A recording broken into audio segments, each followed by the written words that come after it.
This is awesome. My first Zoom meeting, at What? least on the computer. Yeah, I work alone, so I'm sure this is old hat to you guys. Why don't you go ahead and introduce yourself one at a time? Well, Paul, I'm the CSD at KSHB, the NBC and KMCI.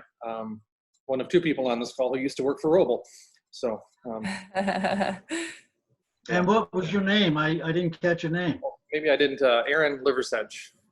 Okay, Aaron. Good Yeah. to see you this morning. Yeah, you too, Paul. Hey, I'm Danielle Ray. I'm the Creative Services Director at Fox 4. Jason Holloway. I'm the Creative Services Director for KMBC. I'm Mike Stewart. I'm the CSD at KCTV5 and KSMO. Well, how did this idea come about? So I think it started with a phone call that Aaron made to me, and I had been talking with my GM about, should we think about doing something with the other stations in town? And, we talked about that could be very complicated. And then Aaron calls, and I'm like, well, 2 stations are in, so let's call the other 2 and see if they're interested. And then it really got a lot bigger from there. Once Mike and Jason were involved, then we got all the radio stations involved and Telemundo as well. So it was really, really cool to see all the different partners at the different stations come together. Yeah, I think I wrote a column about the Houston stations did something like this. And, I think it's great when we can all forget about our competitive differences and come together for the common good. A lot of good things are, if I can say that, are coming out of this coronavirus crisis that I hope lasts for a while. The messaging from the stations, from your departments, has been phenomenal. Really, very emotional, very moving. And I think I said this in one of the articles. I think the collective weight of all of your messaging around the country has really made a difference in viewers' perspective about the uncertainty, and lifted them up and supported them. And for that, I thank you. I haven't seen the spot yet, so I'm really looking forward to it. Well, So with that, go ahead, Jason. I'll say you brought up the Houston example, and there was an example that came out of DC too of television stations partnering up for messaging to the community, and we wanted to leverage this partnering up to do something big for the community, because I don't know that the viewers, they might be aware that we're kind of competition with one another, but I don't think the competition is important to the viewer. And so beyond just coming together, we wanted to come together for a cause and use our power as broadcasters to try to cast as wide of a net as possible in this fundraising effort. And it wasn't just us that came together. The Kansas City Regional COVID-19 Response and Recovery Fund itself was a group of organizations coming together to build something that could help everyone right now. And we saw companies across Kansas City come together to provide seed money for this fund so that they could help right now. And we saw charitable foundations come together to do matching funds to help right now. And it was neighbors coming together and our viewers coming together and families coming together. So there was a lot of harmony that we saw in this one-day fundraising event. A lot of coming together for the common good. and it's just something that comes natural to Kansas City. Yep. But it was something much bigger than any one of our stations.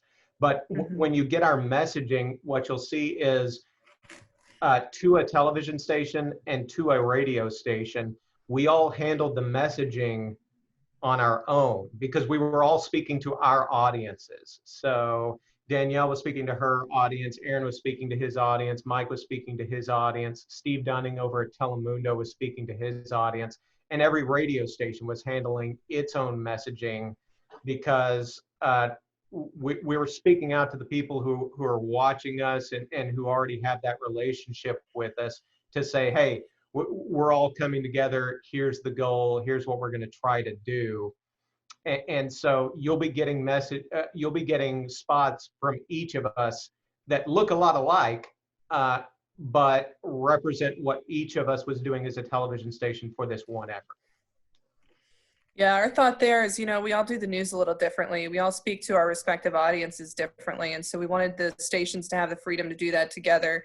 We combined our efforts on some messaging points.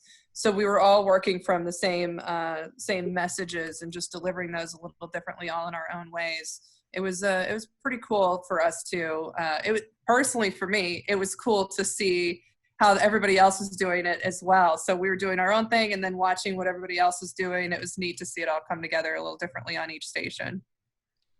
Paul, the crazy thing is that, in many respects, we did something so cool, and yet so much of the legwork was literally done from our house. Because you can see I'm at home, Danielle's at home, Mike's been home, quite a bit.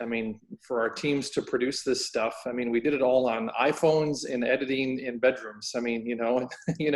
Which completely goes, against the norm that any of us, are used to. And, it's completely different than the environments, that we've, worked in and created in, for years and decades, So just to kind of see the impact as we're challenging ourselves creatively to, how do we get the message out? How do we remain relevant? How do we adjust it? And then all the technical things about how do we shoot it? How do we edit it? How do we download, upload, all that kind of stuff. To have this kind of impact, and at a time and a place that's even uncertain for us, is really quite remarkable. And the fact that, you're looking at 4 competitors on the screen right now, and, for the most part, we all love each other. You know what I mean? It's Absolutely. It's great. And what's amazing is just how easy this was to get past all our corporate groups, our GMs, our news directors. I didn't ask anyone. They said, well, what is it? What's the other station? It was just, yes, yeah, go for it. Let's do it. And even the radio partners that we had, the Telemundo station, everyone was just a call or an email. Hey, do you want to be in this? Oh yeah, sign us up. It was crazy how effortless almost this was in a sense, at least to get approvals from everyone. And especially with all the competition and everything else that we have, it was just yes all the way. And there were no speed bumps. It was amazing in that regard. And I think it's really cool that this effort started. It turned into such a bigger thing, but I think it's really cool that this started with the creative services directors here in the market, all of us coming together. And there are a lot of things that we do, but I don't know if any of us will do something quite as big as this in our careers. To raise and be able to infuse $2 million into our community at a time when they needed it the most is incredible. And also, I think it's been really enlightening for all of us to see how easy it was for us to work together. Yeah, I was gonna speak to that. Aaron, Danielle, and Mike all spoke about workflow and how that's changed for us throughout this. One of the things we did share across all the stations were calls to action from members of the community and a few celebrities like Rob Riggle and Tech9, a couple of players from Sporting Kansas City. And we devised a way to make it to where as those messages came in, all of the stations had access to them all at once and were able to package them up to run on the air as interstitial content and news content throughout the day. So for a single day, we all have our own workflows, but there was a shared workflow for this cause, and we were all working with the same materials, the same assets. Aaron and his team put together a logo for this event and some backgrounds that all the TV stations and the radio stations could use. So if you went to a television website or a radio website in Kansas City on Thursday, April 16th, you saw this one KC logo, Broadcasters United, and it was just consistent market-wide. And it was really cool to see. Well, hey, why stop now? Think of how easy this would be if you all just got together all the time with news promotion. I think it definitely opens the door for that kind of thing in the future. Yeah, I mean, well, certainly something like this that, where you put aside your creative differences, you put aside your competitive differences for the common good. I was going to ask about how you passed this by your superiors, and it sounds like they were, it wasn't a big deal. And for that, broadcasters, in my opinion, are amazing. That's why I love my job. I just think there's two sides to broadcasting. There's the corporate side. Their job is to make sure the profits and loss and the stock are one thing, but the people on the ground at the different television stations are all in it for the right reasons. And that's why, I've been trying to write about every little piece of news like this one that comes along, every fundraiser, because it needs to be told. It needs to be told. And, broadcasters make a significant difference in their community by doing things just like this. And so congratulations to all of you. How hard is it to work from home? Do you like it, or would you rather be, let me say this. I've been working from home for 4 or 5 years.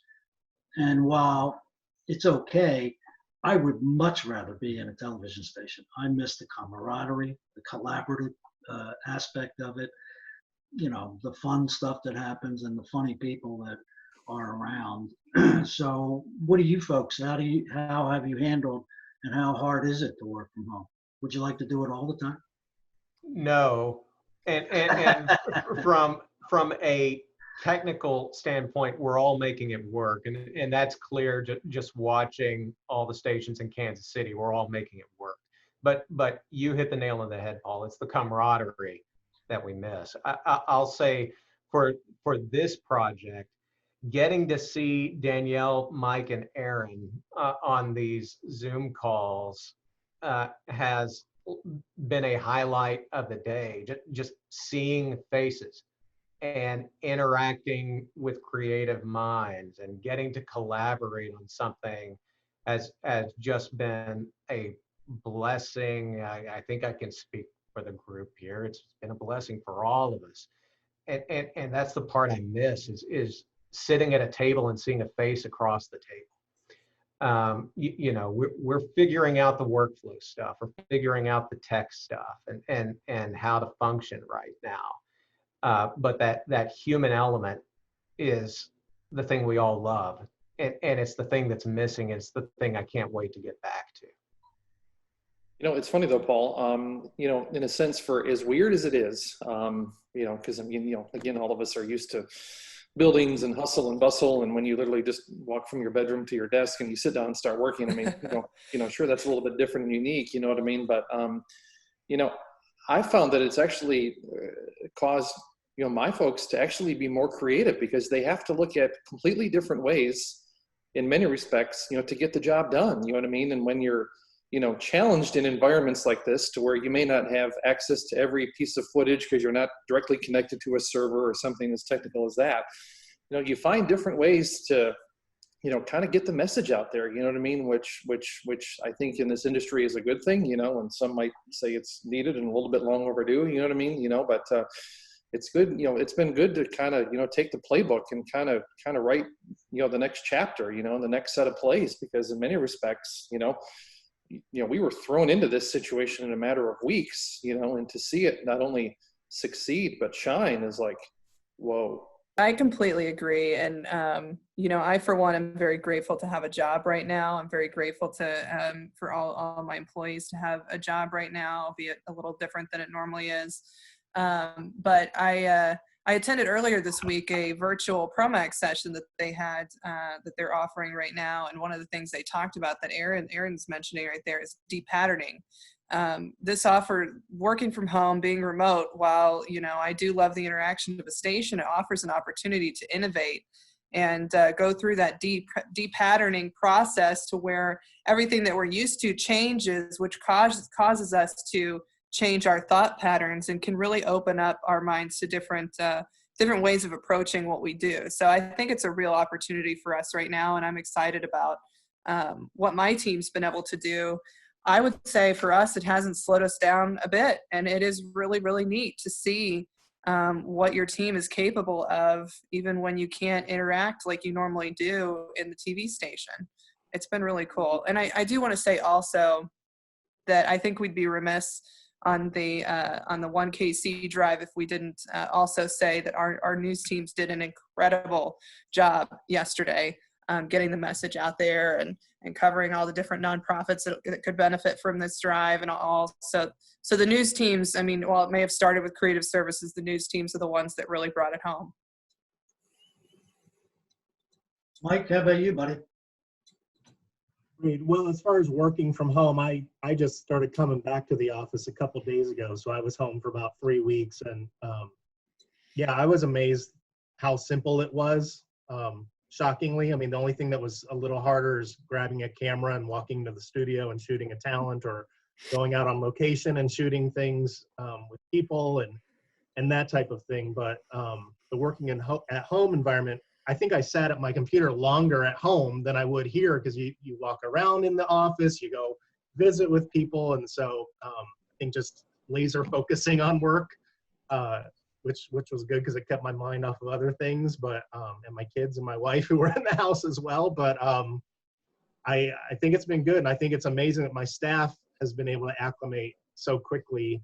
And they actually amazingly call me or email me and say, hey, what else can I do right now? I feel like I'm not doing anything this hour or whatever it is, so they're actually coming up with work for themselves just to make sure they're occupying their time as well. And so, I mean, it's a great testament that we don't always have to be over their shoulders saying, what are you doing? What are you doing? And they're kind of filling out their own schedules every day. Well, I haven't noticed any pets or any kids walking into I was hoping we'd have. My dog Winston is nearby keeping post. Oh, he's Sir impressed. Winston Churchill. Yeah, not impressed with Mom working from home. Well, I'm very proud. I'm very proud of the four of you, and proud of your stations, and you should be too. Yeah. So Paul, the total that was donated yesterday was $1,062,008, and we had two foundations in town: the Hall Family Foundation and Sunderland Foundation, that both offered $500,000 each to match each dollar up to $1 million that was donated. So in the end, that's over $2 million that this effort raised, and that is just incredible, overwhelming, humbling, and just speaks to the power of local broadcasters. Yeah. And I'll say that speaking with the organizers, that total was delivered a couple of hours before midnight last night. So the number was still going up in our late newscasts, and we'll get a final number soon. But yeah, it's north of $2 million. So absolutely worthwhile. There's a need like never before.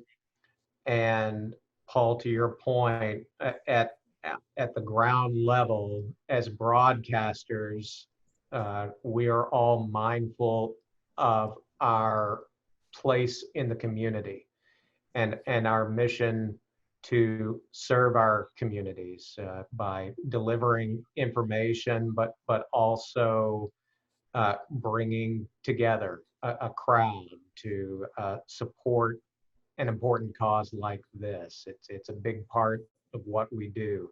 And I thought it was rewarding to work with the other television stations.